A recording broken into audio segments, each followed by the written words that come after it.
मी खूप लहान असताना माझे वडील मला सोडून गेले होते. मी त्यांना पाहिलंही नाही, पण आज ऐकलं.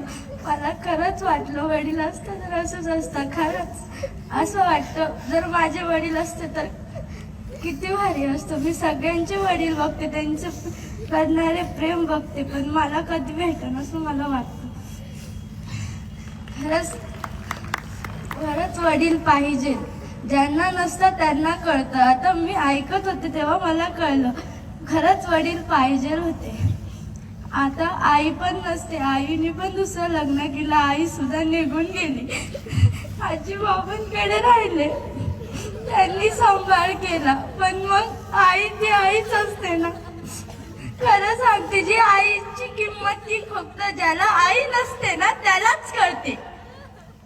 खरंच आई पाहिजे. आणि आज ज्या मुली आईची किंमत करत नाहीत ना त्या मुली कशाच आई. त्याच आई झाल्यावर त्यांना कळतं आईची किंमत काय असते. आपण आईची किंमत केली नाही ना तर आपले लेकरही आपली किंमत करणार नाही. खरंच आईची किंमत करा. ही आई खूप कष्ट करते. आता मला नाही, मी दररोज आठवण काढते माझ्या आईची. खरंच आई वडिलांची मान खाली जाऊ नका. आजपासून तू